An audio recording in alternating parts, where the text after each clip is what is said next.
C'est le moment dans le 11-12 de retrouver le dossier du mardi avec Jean-Claude Pont, coprésident d'Artisans du Monde Saint-Malo. Bienvenue Jean-Claude Pont. Bonjour, Vous allez bien? ça va, Oui. merci. Alors aujourd'hui, vous allez nous parler d'éco-score avec le rappel de l'objectif, mais aussi on va voir qu'il y a des remarques à formuler, hein. Oui, alors l'éco-score, ça fait un petit peu référence au Nutri-Score, qui est déjà bien connu, je pense, des consommateurs. Ce fameux code de couleur avec des Oui, c'est un lettres. code de couleur de 5. Il y a 5 cases, du vert au rouge ou du A au E, suivant la qualité des produits d'alimentation, alors la qualité nutritive. Alors l'éco-score, lui, c'est le même principe, il s'inspire du même principe, ça serait la même présentation. Ça peut aussi être flashé, hein, avec le téléphone, on flash le flash code et puis on a dans le magasin, on peut savoir la qualité d'un produit. Donc il y aura la même chose, mais cette fois-ci pour la valeur environnementale. Parce que dans le Nutri-Score, justement, ça a analysé la santé nutritive pour nous personnellement, mais ça ne s'attachait pas à la santé de la planète. Et les produits alimentaires, c'est l'agriculture, c'est 28% d'émissions des gaz À effet de CO2, serre. gaz à effet de serre. Et une empreinte écologique. Ouais, l'empreinte écologique énorme, hein. 70% de l'eau est utilisée dans l'agriculture, 70% des terres arables aussi. Et donc le Nutri-Score ne s'attachait pas à faire cette analyse. Alors l'éco-score, ça serait vraiment c'est l'objectif poursuivi, voir l'analyse du cycle de vie d'un aliment, c'est-à-dire du départ, l'agriculture, hein, la production, Ouais.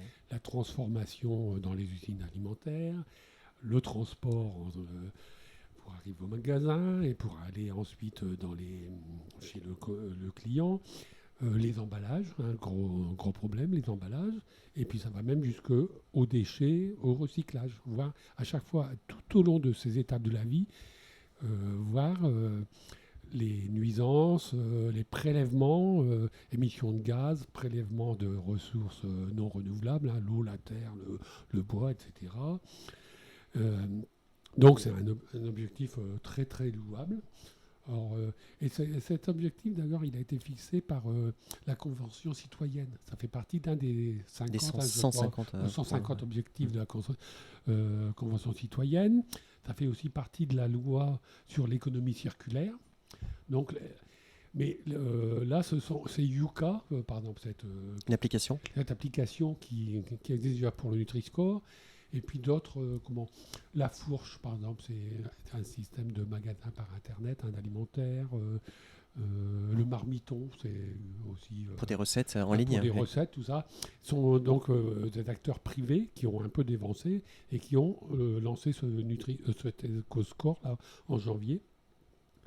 Alors, ça paraissait intéressant. Et puis, je me suis aperçu que les producteurs bio, la Fédération des producteurs bio, l'UFC Que Choisir, des tas d'organismes pour l'écologie, etc., posent de grosses questions.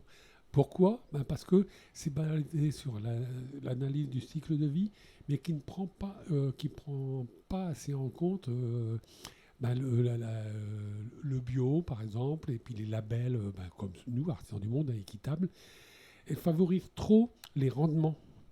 C'est-à-dire que, alors, on prend un exemple, des poulets élevés en batterie de façon industrielle par rapport à un poulet bio. Le poulet élevé en batterie, il va être tué au bout de 35 jours, dans un espace très réduit, hein, par rapport à un poulet qui, lui, va vivre dans la nature. En plein air. Ouais. En plein air, qui va utiliser beaucoup plus d'espace, qui va vivre 2 voire 3 fois plus longtemps, donc qui va consommer beaucoup plus longtemps, etc. Et donc, à ce moment-là, le produit industriel arrivera à avoir un meilleur score que le produit bio. Donc, la défense de Yuka disent que oui, ils ont quand même en considération ce phénomène. Ils accordent un bonus si ce sont des produits labellisés, bio, etc.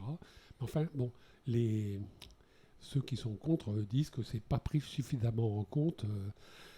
Donc, je pense que c'est bien puisque, alors ça relance toujours le problème des labels privés. C'est-à-dire que Maintenant, les industriels, les producteurs, ils font leur propre label en disant, ben, voyez, c'est bien, ils s'auto-gratulent, quoi. Donc, le fait qu'il y ait eu cette discorde un petit peu sur ce produit qui vient d'être lancé, d'ici, l'EcoScore devrait être lancé par l'État fin 2021. Donc c'est bien, je pense que ça va favoriser la rediscussion pour se mettre d'accord pour élaborer un éco-score qui soit plus fiable. Oui, et puis vous avez comme grille de lecture aussi, dans la prise en compte, le bien-être animal.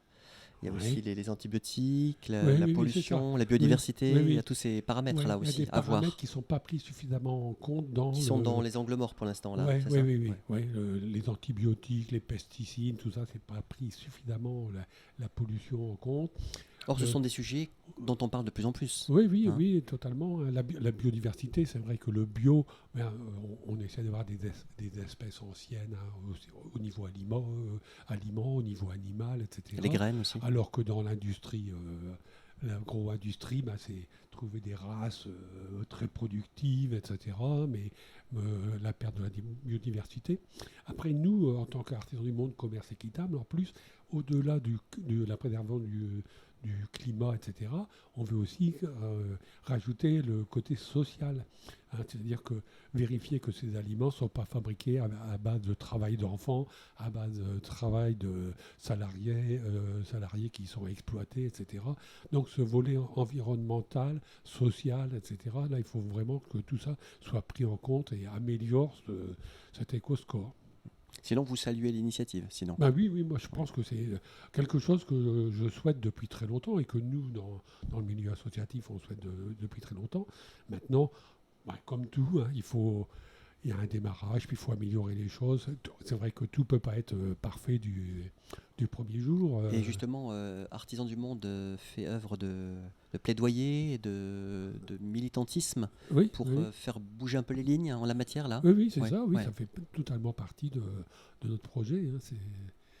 On ne se contente pas de vendre des produits, tout ça, mais il faut éduquer, et il faut faire changer les lois. Donc c'est ce que nous on appelle le plaidoyer, mais c'est un axe fort de notre travail. Vous intervenez aussi dans les écoles en temps dit normal, hein? Oui, totalement. Oui, bien sûr. Merci beaucoup Jean-Claude Pont pour cette présentation de l'EcoScore, donc initiative à saluer et à peaufiner, à améliorer pour prendre en compte plusieurs paramètres. On vous souhaite une belle semaine et on vous dit à mardi prochain si vous le souhaitez sur cette fréquence. À très vite. Au revoir. Merci.